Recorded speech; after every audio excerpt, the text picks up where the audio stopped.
In this video, we're going to be going over the accessibility functions on a Mac computer. So to find those first, you're going to go here in the corner, it's usually on your dock, to the launch pad. So you'll open up the launch pad and you'll find something here called System Preferences. So you'll open your System Preferences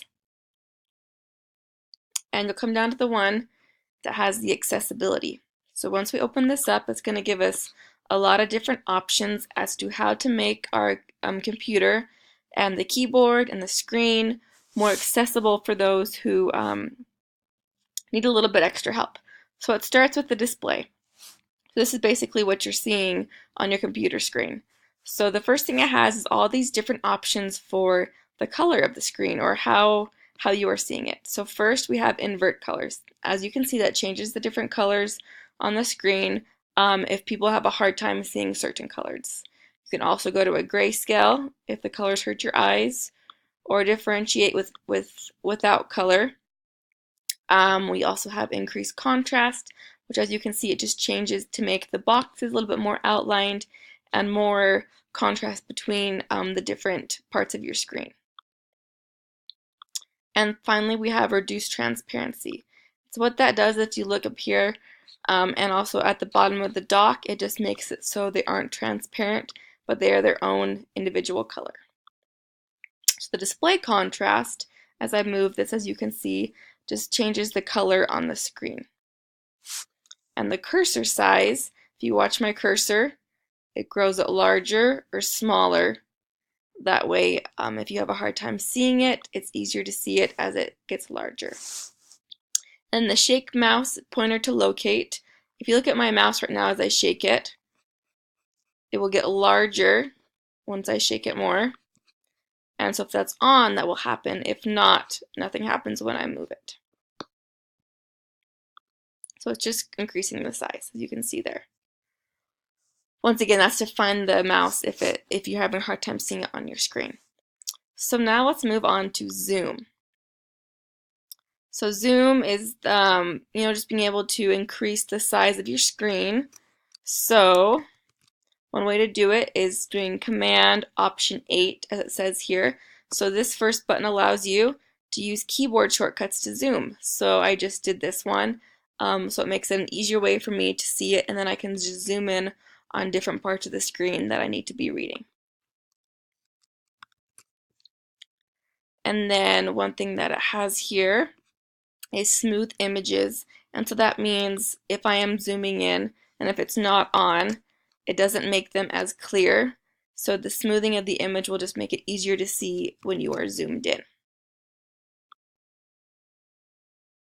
And the zoom follows the keyboard focus, just means that whatever I'm doing on my keyboard, where I have it zoomed in, it will follow either those words or the commands that I'm having it do, so I don't have to keep moving my cursor to follow it.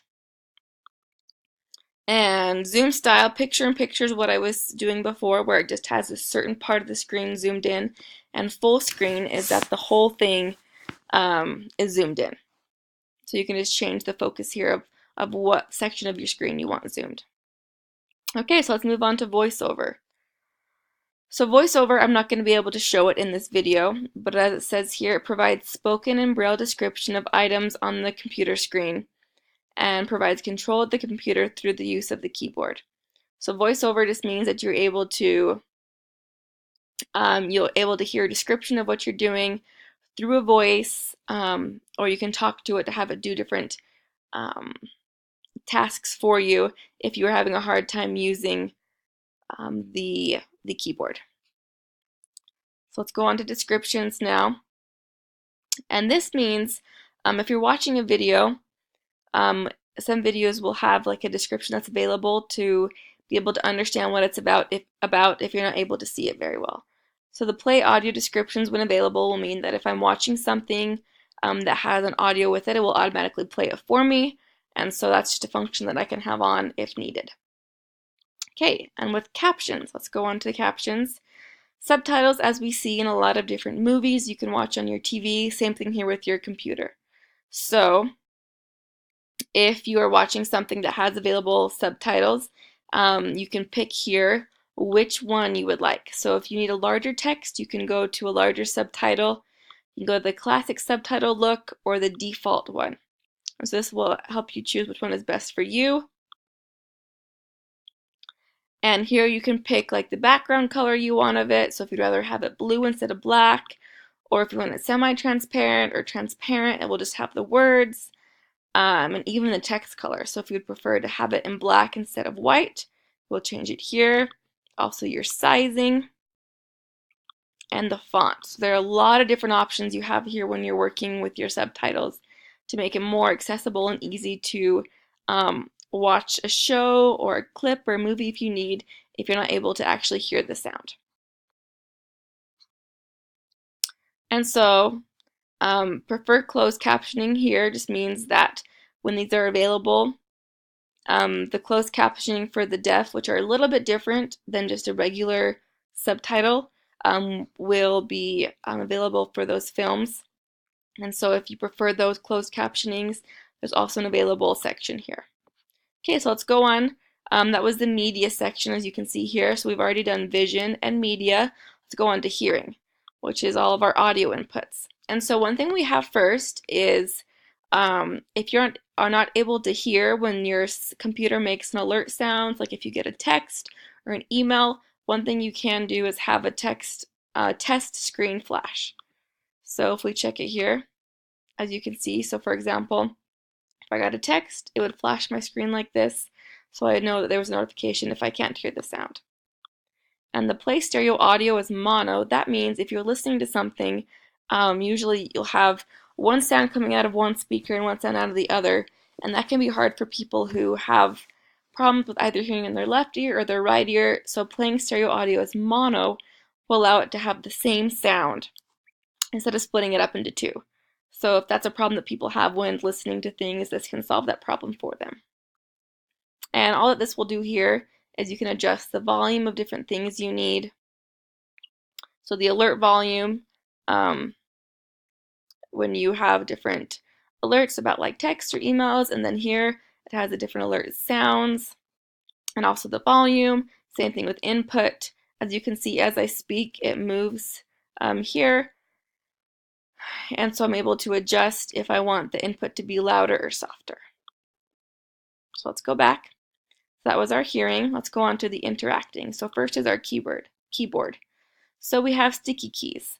What sticky keys means is that if I'm trying to do like a shortcut on my computer, like a command option 8, like we did earlier to do zoom, it can be hard for some people who have disabilities to be able to click all 3 keys at the same time. So what sticky keys will do, it will enable you to be able to click one key at a time, and it will remember the keys that you're pushing. So it'll remember that I'm pushing command option 8, so I can push them one by one and still have the same function available to me, just not all at the same time. So slow keys just means that when a key is pushed and when it's activated, it means it will just take longer. So I'll push it and it will take longer for that function to become available to me. And that's good for some people who the quick movements is a little overwhelming for them. It will have them a slower process. And just here we have different things with your keyboard. You can adjust the brightness of your keyboard if you want it lower. If you don't want the brightness, the key repeat, how fast you want it, or the delay until the repeat. And then here you just have different options for text if you want to do a shortcut. So if you text, for example, OMW, it will replace it with on my way. So an easier way to type out sentences if it takes you too long. Then you just have different examples, different options for your keyboard. So for example, I have my Spanish keyboard also. So it will add the NE if you want a different language. And shortcuts, these are just different ways to get to different parts on your computer without having to really search them, but you can use different keys on the keyboard.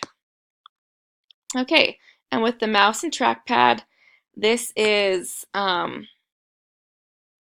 if you want to be able to move the keys, the mouse pad with the keys, you can enable the mouse keys.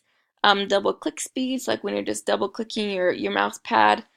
And spring loading delay means if I'm dragging something over a folder. So if you look actually here, if I drag this and put it over top, how it has that quick spring, you can control the speed you do that with. So that's another option you have. And then you have more trackpad and mouse options for the size of your mouse or the speed of it if needed. And with switch control, this just means if I'm trying to control my screen from a different source, like different buttons or devices, I can do it here to be able to change that. And then with dictation, it allows you to edit text and interact, as it says here, with your computer by speaking to it. So if I said, computer, please open this file, it could do it for me, or please type. It's a great way to be able to use the function of your computer if you're not able to use the mouse as you would like, or it's hard for you to type. So that just means your computer, it's kind of like Siri on your phone, can help you with different functions. So these are some of the options we have for accessibility. And also if you click here, it'll allow you to have up here in your menu bar a quick way to reach it if you don't want to go back through your Launchpad and search it. So if you want to be changing them frequently, this is a great way to do it.